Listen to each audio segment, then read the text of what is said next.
Mama even say ma PENDREAM TV. PENDREAM TV there osia dem yopo.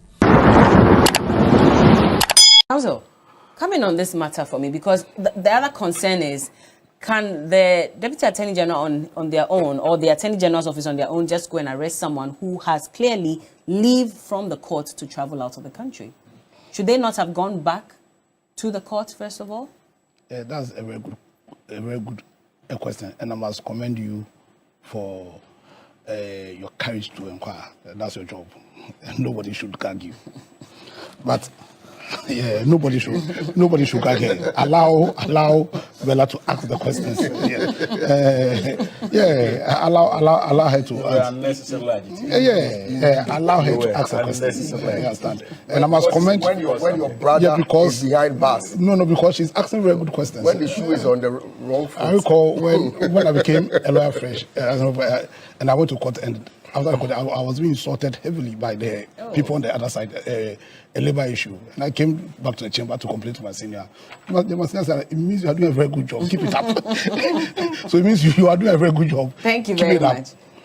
So, you see, this is a very serious issue, if you ask me.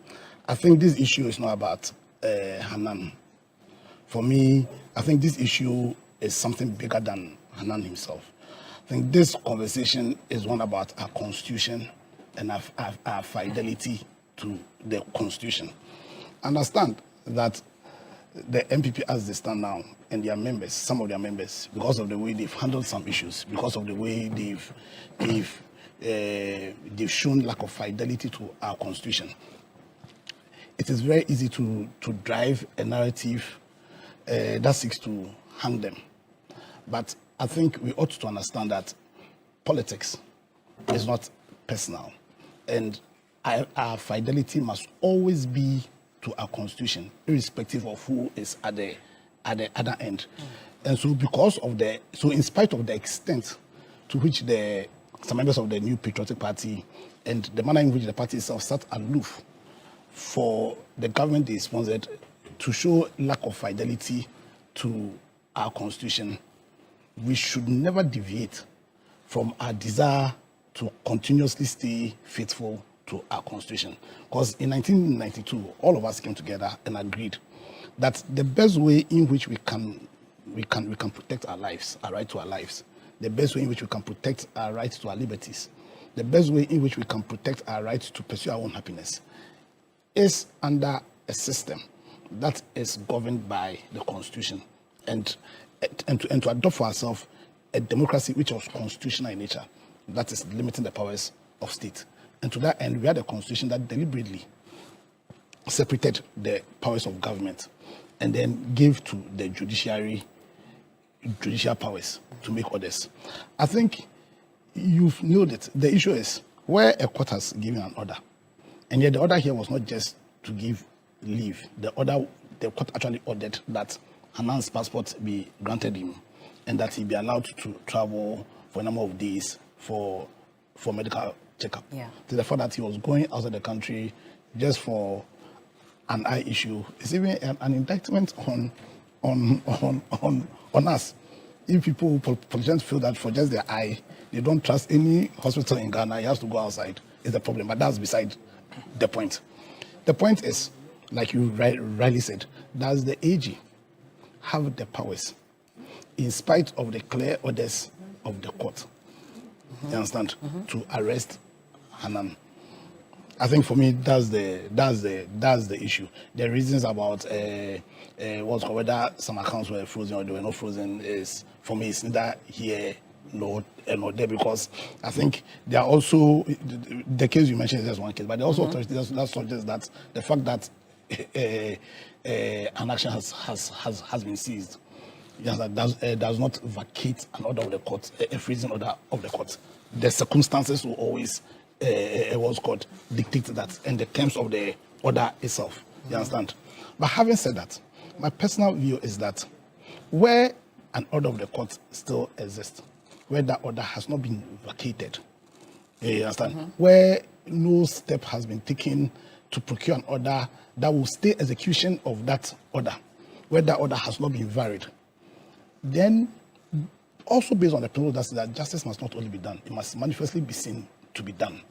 I feel that it was wrong for the AG to have taken a step Eddie took, because like I'm saying, right now, because of the extent to which the NPP has sunk low, it's so easy to support any bid to hang them. But part of the reset agenda also includes a renewal of our commitment to our constitution. I think is a huge part of it. Because I've said here on so many times that I believe that the NPP in the past were a threat to the rule of law. Understand? Now, because of all that, I think the easiest thing for you to do right now is to sidestep the call for us to be faithful to our constitution in attack of anybody of the NPP stock. But like I'm saying, our focus always must be to stay faithful to our constitution, irrespective of who is at the end of it. Because clearly, like I'm saying, does the executive have the power? Does the executive have the power to truncate a clear order of the judiciary where steps have not been taken, like I said, to either vacate, to vary, or to stay execution? And the answer ought to be no. Ought to be no because of our general good. You understand? So for me, I see this issue more of a constitutional one, more of a call for us to show fidelity to our constitution, irrespective of who. Because I understand they are going to court today. But as it stands, that order of the court still exists. There's still an order of the court. An order of the court that says that Hanan's passport should be released to him. Yeah. An order from the court that says that Hanan should be allowed to travel. I do not know. Maybe if there is, I'm sure Hamza will bring all those issues up. If there's a stay of execution, I do not know. I do not know if there's been a variation of I don't know. I don't know if there is an injunction. There is an injunction application, because you know that a notice of an injunction is as good as an injunction. So I do not know of all the steps that the AG may have taken or can take to more or less freeze or arrest this order. I do not know. But if they are, I'm sure quickly it should be communicated to us, because that impression that this executive is more or less truncating the clear powers of the judiciary does not augur well for our republic, for this democracy, and for our constitution. Because, like I said, this reset agenda must include a renewal of our commitment to our constitution. Because over the period between 2017 and 2024, a lot was done that represented driving of a dagger into the heart of our constitution. Understand? And you recall that one of the issues that we fought why we need a reset was because of the extent to which belief or trust in our political system or in our political institution was failing because of the very terrible governance granted us during the period between 2017 and 2024. And so for me, we cannot be seen to be following that trajectory. Yeah. We need to be committed to our constitution, because that's the only way in which the purpose for this constitution can be met. And it shouldn't matter whether the person at the receiving end is Temaun to me. It shouldn't matter whether it is what's his name, Hanan. It shouldn't matter even if it's Ken Ufriata. At all time, our loyalty must always and only be to the constitution of this country. So that means the constitutional rights of the person has to also be respected. In this case, you don't think that it was respected? Because, you see, one of the critical oaths that the president took, and for me, that also represents his term of reference for his job, was an oath to be faithful to Ghana, to be faithful to the values and ideals of Ghana. Was an oath to be faithful, to uphold, defend, protect the constitution of Ghana, to dedicate himself to the well-being of all Ghanaians. And for me, that call must always be respected, irrespective of who is at the receiving end. All right. Very troubling. I think that respect for judicial authority and rule of law is being trampled upon by governments and agencies of government, because I am struggling to understand why this will happen. This is a man who has gone to court appealed to the court to be granted leave to travel out of the country. The Attorney General was indeed a court, laid grounds for which, if the gentleman had met, they would not have issues with him traveling. Indeed, these three grounds he raised were all met by Mr. Hanan, and indeed the court went on to grant him the opportunity to travel. This is a man who is not well. This is a man who is supposed to meet his optician today. And this is the man who today is behind BNI cell bars. Why must this happen? The excuse from the Attorney General is that he decided to take money from a frozen account. Maybe my colleagues on the table will help me understand how that is possible. That somebody can take money from a frozen account. Granted, that was the case. Is arresting him, when did this happen? So let me start from, when did that happen? When did what exactly happen? The supposed attempt to Okay, take money from a frozen account. When did it happen? Why was there no action? Because bear in mind, he was traveling on a Saturday, and this supposed attempt couldn't have happened on a weekend. If indeed it happened, it would have happened during the week. They did not take any action. The man was in town. They did not arrest him. Only waited for him to get to the airport at the time he's traveling out of the country, and he's arrested. So it says here, per the Deputy Attorney General's post, that it was, however, Mr. Ludibes's attempt to use false means to empty his frozen bank account with Republic Bank on Thursday, which occasioned Saturday night's arrest. That makes my point. This happened on Thursday. So at what point did they come to the notice of the Attorney General? When? I think Godfrey Dame has challenged them to adduce evidence to back the claim that indeed Hanan attempted to take monies or to withdraw money from the frozen account. We are yet to get the evidence from the Attorney General.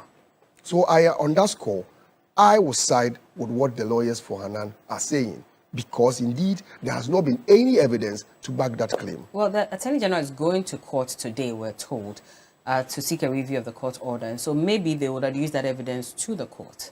Is that not where the evidence should be presented? So what was the point in arresting him? There's a man who has been given permission by the court to travel. The permission that was given by the court, it was not to say that he was going to be away outside the country the rest of his life. He was just going to the hospital and return back to continue the case. Yeah, I think from the 4th to the 7th. Yes. That was the period he was. And here, the Attorney General says you cannot go. The evidence has not been given. Bear in mind, and I think the soundbite you played, Godfrey Dame talked about it, that there was a court ruling that said that, well, because you have discontinued the case and you have now brought fresh charges, all assets that were frozen, you have to come back to court, seek permission of the court to freeze those assets. Has that been done? It has not been done. So what was the authority on which they said that he was going into an account that was frozen?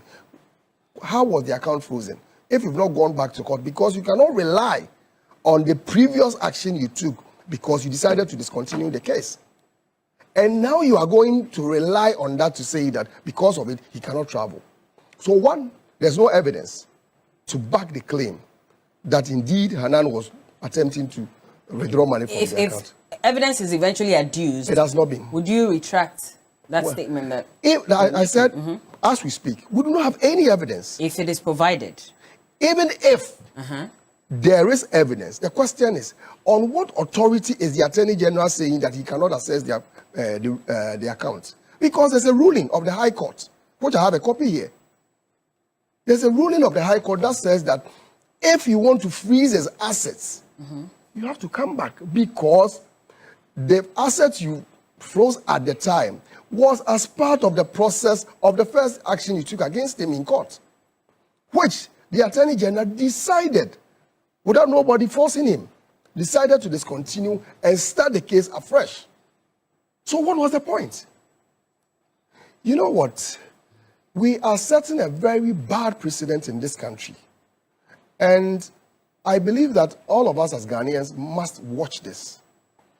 Because today, it is Abdul Hanan. Tomorrow, it could be any other person.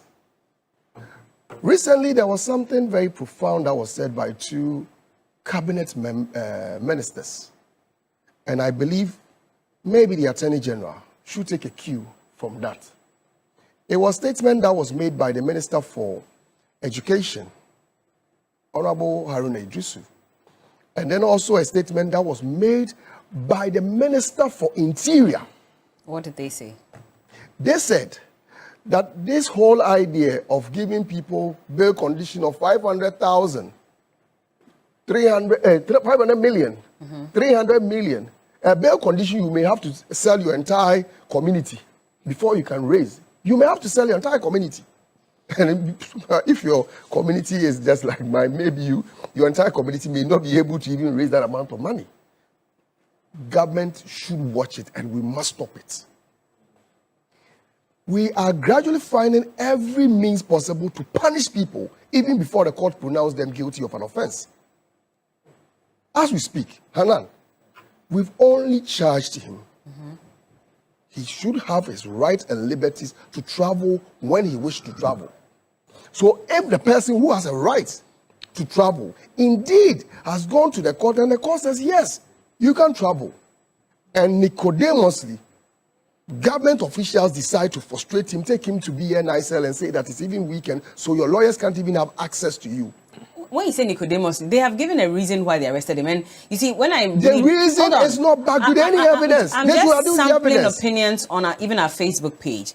And across the board, a number of people are saying that, what if we get a replay of the Ken Oforiatta incidents where he says he was going for healthcare, you know, he needed to see a doctor badly, he went, didn't come back, kept giving excuses, and now we're told that his green card application has been granted. What if that happened to Hanan as well, which is what the Attorney General's office was trying to stop? If that is the position, then going forward, anyone who is suspected of a crime, we should lock the person up because the person could run away. If that is the position, that the mere fact that there is a court action against you, you are not supposed to, you are not at liberty to your freedoms as an individual, then we should lock them up. That is not the law. The law says you are presumed innocent until a competent court has pronounced you guilty of an offense. Has the court pronounced Hanan guilty of any offense? The answer is no. He has a right as an individual. The mere fact that you've been charged does not mean that you are guilty of an offense. And you have every right. Wait a minute. Nobody has proclaimed guilt on him necessarily. So why take away his right to travel? Why take it away? Yes. Well, let's wait and see if there'll be evidence adduced. You know what? To indicate you that are really pushing a very dangerous argument, and I do not want you to push this argument. Who is pushing that argument? You. I'm asking questions. I'm not pushing any arguments you are pushing that argument. I'm not advancing any arguments. I'm asking you questions. And I have answered it, but my job on this I have answered I have every right to borrow into whatever statement you say I have answered it, but which is what I'm doing. You are still pushing the same argument. So don't put out the narrative that I'm pushing an argument. I'm asking you a question, and I did say I predicated my statement by saying I'm sampling opinions from people. There has not been any evidence. So stop. Let us not get into the conversation. Fifi, hold on. If you should bring that evidence, let's have a very friendly conversation. Oh yeah, for sure. I will not accept if you say I am advancing an argument, because I'm not here to advance arguments. That's how it sounds to me. I'm here to make inquiries, to ask questions. And if you make a statement, I have every right to ask you questions following that. Okay. Now, I did mention that based on opinions, even on our Facebook page alone, there are concerns that if he had left, maybe we could have seen a replay of Ken Oforiatta's case, which is why they thought, or some people are thinking, that maybe it was right for him to be arrested. But at the same time, we also have a statement from the Deputy Attorney General who says that it's because of A, B, C, and D that he was arrested. I'm asking that if that evidence is provided, will that change your stance on the matter? How is that an advancement of an argument? I have made the point, and you keep bringing back the conditional statement that if that is the case. And I'm saying that we are not supposed to get into a point of conjecture. We are not there yet. Tomorrow, if the Attorney General produces evidence, we can have that conversation. Okay. On this table, we do not have any such evidence from the Attorney General. Okay. And that is the premise I want us to proceed. Let me bring counsel. And I am only saying that it is also dangerous that we allow conditional situations to inform our decision going forward. Because if that is the case, then I could also assume that, okay, tomorrow, Hamza may do this. So because of that, his liberty as an individual must be taken away from me. And I think that is a dangerous precedent we should not entertain in this country. All right. Him to enable him travel. He was, however, arrested by law enforcement officers. Deputy AG Dr. Justice Rimsai explained he had attempted to fraudulently empty his bank account. His lawyers have, however, been disputing this narrative, accusing the state security of breaching the orders of the court. They maintain he has not attempted to effect any withdrawal of funds. Well, lead counsel for the ex-NAFCO CEO Godfrey Boadami has been speaking to us on his rearrest. We were not given the opportunity to see our client at all. Indeed, we were told flatly that they don't allow lawyers to see their clients on weekends. And that's quite perplexing. I'm surprised. If a person is arrested, say on Friday night or Saturday, he will be in without access to counsel. I mean, that's the republic in which we live now. And indeed, he's been picked up for no reason. As far as someone said, just been banded off into custody for no reason whatsoever. He's been given the right to leave the country, to travel to the country for a few days by a court of competent jurisdiction. The Deputy Attorney General himself was in court and argued, and this colleague of mine argued that day. And if indeed he had any objection to the order granted, he only had to appeal. Well, he had to sort this surreptitious means of preventing from traveling. I think that this is totally unwarranted and unnecessary.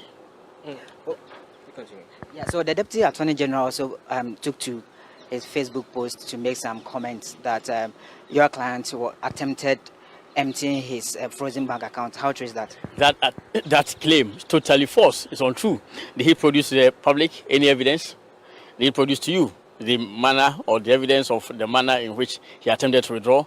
Because there's no such evidence. It is not true. My client has never attempted to withdraw any money from his account, even though it is important to state that presently there's no order of any court of competent jurisdiction preventing from accessing his account. The only order that they had was procured over a year ago before the discontinuance of the earlier prosecution. And we have a court ruling, a ruling of the High Court Adenta about 3 weeks ago to the effect that that order has lapsed, and that if the Attorney General indeed desires to come for a fresh freezing order, he has to apply to the court. He has not done so. There is no order of any court preventing him from accessing his funds. Be that as it may, he has not accessed any funds at all. He should produce to the public, to the whole Ghanaian Republic, for us to see the manner in which he claims Hanan attempted to withdraw any money from the account. He has not issued any check. He has not executed any withdrawal note served on any bank. So how did he attempt to withdraw funds? And indeed, how do you access funds which are held in a frozen account, according to Attorney General? According to Attorney General, the account is frozen. If the account is frozen, how do you withdraw money from the frozen account? I think it's just an attempt to prevent him from traveling. And I'm quite surprised that the Attorney General himself will be complicit in a direct contravention of the rights of an accused person standing trial before the court. When the Attorney General himself was in court and argued, and the court granted him the permission to travel, why then does he resort to all these unlawful means? Where was your client going to, and how many days is he going to spend? The order given to him was for him to travel on or before the 4th of July and expiring on the 12th of July. So he was supposed to be back in the Republic. Indeed, his ticket even shows, I think he was supposed to be back even on the 11th, not even on the 12th that the court had given to him. And he was going through it. And then now today has been banded off and thrown in BNI custody. Away from legal issues, the deadly floods may have receded, but the destruction left behind continues to devastate families across Accra. At Ablekuma Pentecost Junction, collapsed buildings, damaged businesses and a failed drainage system stand as stark evidence of years of infrastructure neglect. Stanley Nibleu has more.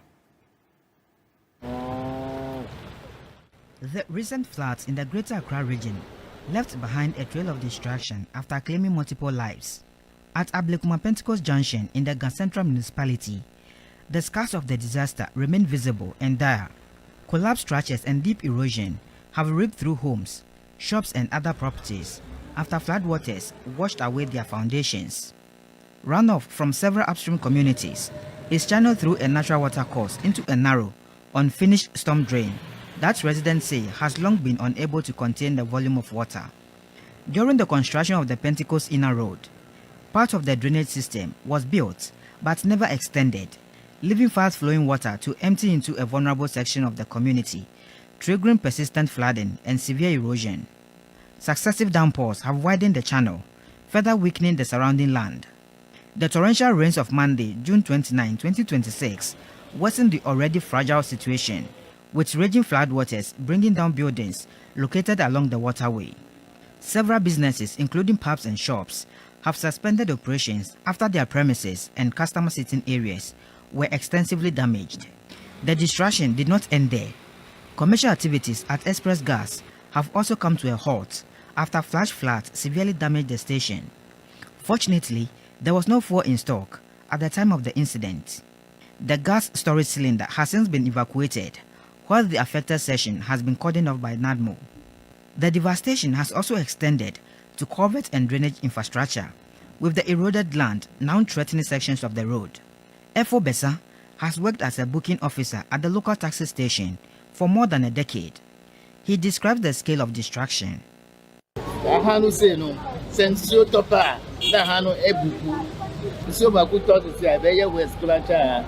His account is echoed by Naomi, a trader whose business was also affected. All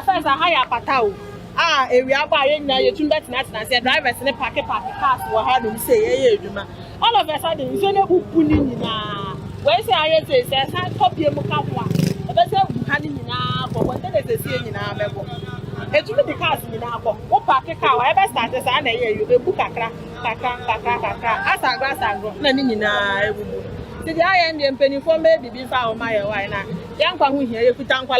For many residents and business owners, recovery is expected to take months, if not years. Until the long-delayed storm drain is completed, residents fear every heavy rainfall will continue to threaten lives, destroy property, and wipe out livelihoods. Stanley Nibleu, TV3 News, Accra. Let's take you to the Western North region, where the regional minister has attributed the increasing severity of flooding in the region to human activities, particularly illegal mining. Well, he is urging residents, developers and local authorities to strictly adhere to planning regulations to help reduce the occurrence of floods and the impacts they come with. A report by Matthew Ayabe. Flooding has been a recurring challenge in the Western North region for many years. However, according to the regional minister, the intensity of this year's floods is unprecedented. He said the worsening situation is largely the result of the actions and inactions of residents, including environmental degradation caused by illegal mining and indiscriminate development. The minister stressed that while natural factors contribute to flooding, human activities continue to increase the risk, leaving many communities vulnerable during the rainy season. What we are seeing this year is very huge. It's attributed to the actions and inactions of the citizenry. So what we are saying is that we should be careful of our lifestyle, the way we live. There are people who collect refuse from their homes and then dump them in gutters.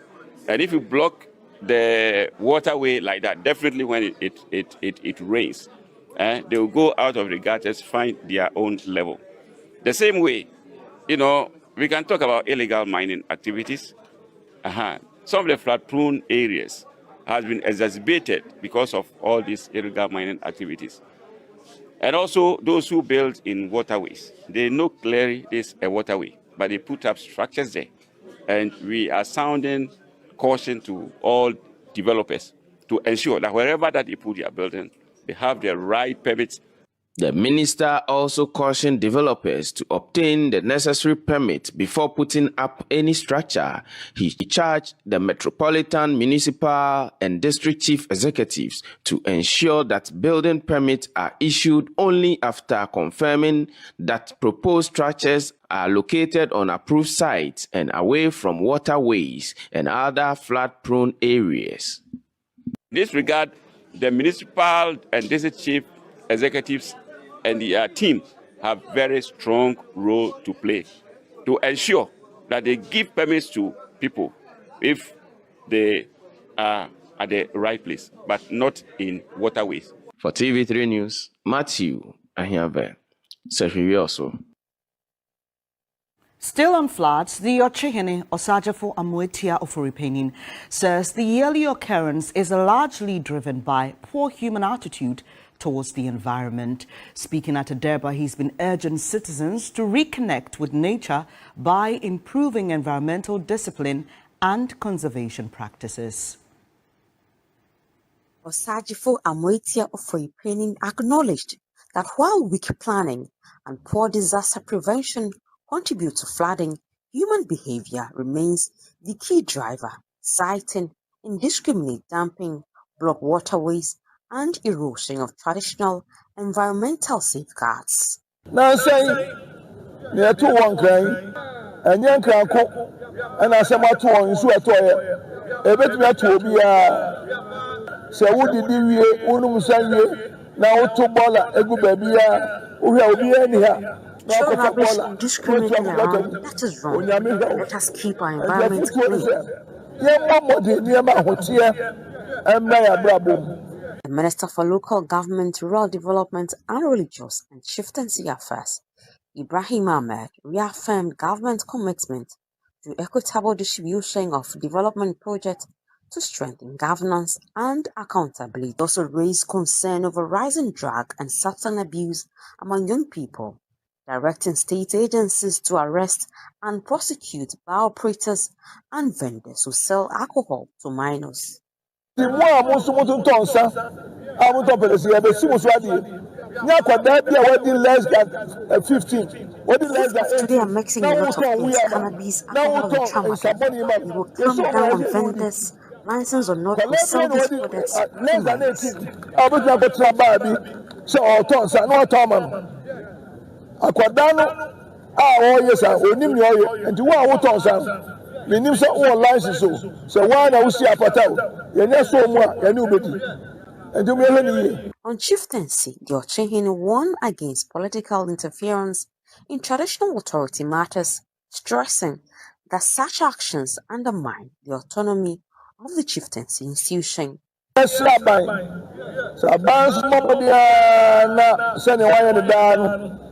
not interfere in the chieftaincy issues with the president and constant.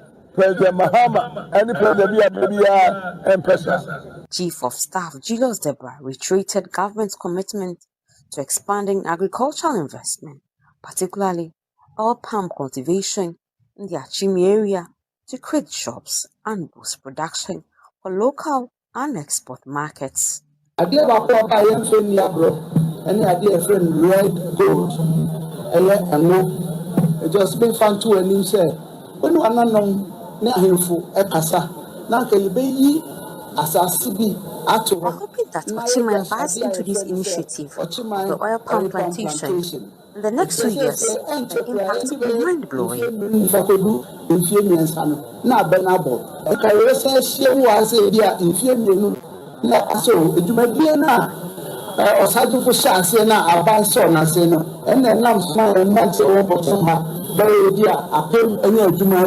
The 2026 Chebi Ohum Festival was held under the theme Rejuvenating Our Customs for Sustainability and Nature's Connection.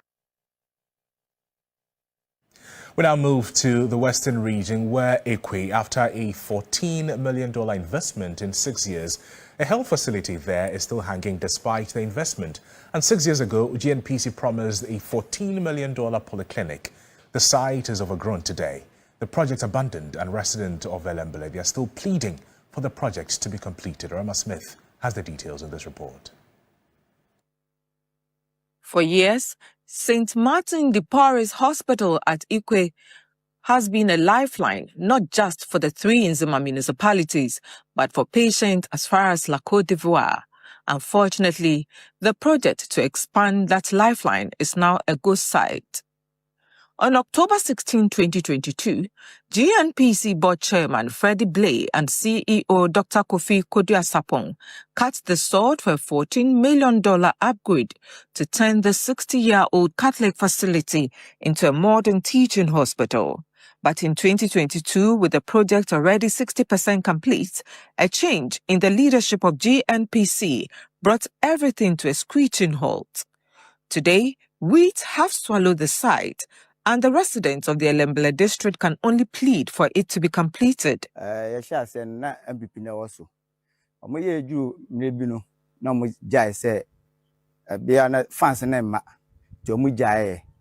still, the whole of coastal area na wa hanyina na ekwe ene ekura so a ekwe na bie kese pa because of hospital nti no ti yesra aban enye da bia na obi benya sika akọ efian kwanta 37 military hospital na ade your facilities wo ha ebetumi asave nti yesra aban ne say ontwa nani na onye yamoa yesre no. The Elembele District Chief Executive Joseph Ejekum says since assuming office, he and the Member of Parliament Emmanuel Amakofibua have officially written to GNPC for answers. So this project has been stalled for the past 4 years. From 2021, they started 2020. So from 2021, when they handed over the second term of Nana Addo Dankwa Akufo-Addo, then the project stalled. So they've not attended to this project for the past 4 years. But hopefully when we came, through the support of the Honorable MP, Honorable Emmanuel Amakofibua, the Assembly has officially written to GNPC to inquire why the project has been stalled. We have been assured by the GNPC CEO that in the coming weeks, they will make sure they attend to that hospital. I'm told they are doing a little forensic investigation about it. The DCE also revealed that the stalled polyclinic is not the only abandoned GNPC project in the area. He cited several others and appealed to the company to expedite the forensic audit it has promised so that all these idle projects can finally see completion. We have another project at NAS. It's a guest hostel. That too was started in 2020 and it has been stalled. You know, when you go to most of our towns, people thought the town roads and all this were being handled by Ghana Gas. No, it's Ghana Gas and the GNPC. So when you come to Ijakule, when you go to Ebibo Castle, most of the community project with town roads, that was initiated in 2015 by Honorable Boa as gas and oil entry roads. All those projects that GNPC started in 2020 has been stopped. So these are the projects by the GNPC that we've written to GNPC to know why it has been stored and to plead with them to make sure they continue. Rama Smith, TV3 News, Elembele. Still in the Western region, a mysterious disease is wiping out coconut palms across the Nzima enclave, threatening crop farmers of their livelihood. Well, there are desperate calls by growers who are pleading for researchers to save their plantations before an entire economy collapses. Here's Rama Smith again, this time from the Jomoro municipality. Once the crown jewel of the Nzima enclave, the coconut sector is now an economic graveyard. For people who once supplied over 80% of the nation's coconut, the collapse is catastrophic. The numbers are brutal as farm incomes in the Jomoro municipality have plunged by about 70%, with municipal revenue having dropped by more than a fifth, that is 22%, and pig farming starved of the coconut byproduct it relied on, which has virtually imploded, crashing by nearly 80%.